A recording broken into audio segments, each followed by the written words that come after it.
When you were making this, did you know you were doing something really cool and really special? I think that we all felt like it could be something amazing, but I don't know if anyone knew the extent of the success that it has had. Even before I was watching the show, I kept hearing your name from people going, this is somebody who's going to be cleaning up the award show season 2. And I know you've probably been hearing it too. Does that excite you, make you nervous? Do you pay attention to it? Do you try to put it out of your head?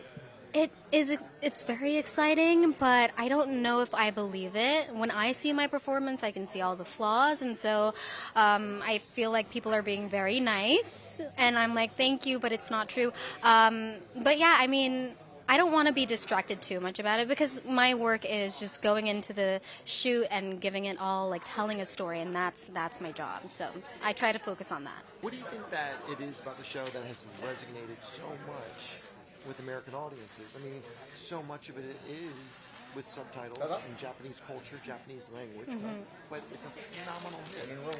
I mean, I think that Japanese culture itself is just very fascinating, but I also think that the themes that we deal with are very universal. You know, it's politics and it's human relations and it's love and loss and greed and all that stuff that we also know, and it's just like a heightened version of it, so I think that's why it's so entertaining to everyone.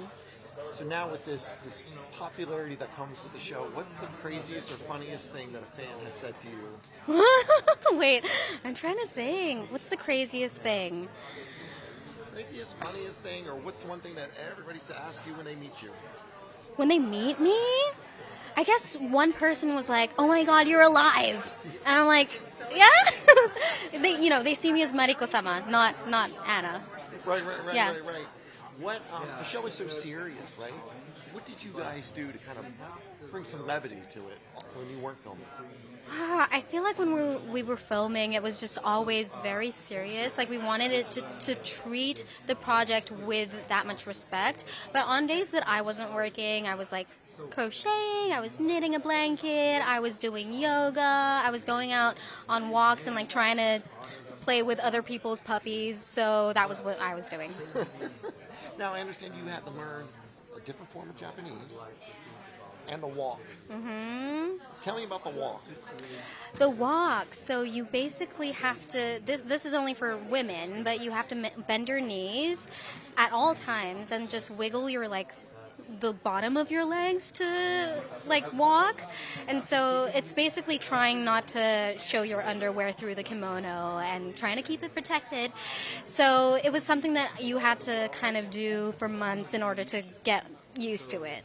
So did you find yourself walking around the house at night in slippers? Yeah, all the time. I was doing it all the time outside. People looked at me so weird, but I was like, well, this is my job. I need to do it. So, no shame. Now, was Japanese? You already knew Japanese. Oh yeah, I speak both languages fluently. But the kind of Japanese you had to learn, how was that different? It's very different because some words you just don't read it the same. So they'll use the same Chinese characters, but you'll pronounce it in a completely different way. So one word, we would now say Nihon, which is Japan, Nihon, and you would read it Hinomoto, which is completely different. So I was like, what is Hinomoto? And they're like, Japan, dummy. So it was like relearning a couple of phrases. Nice.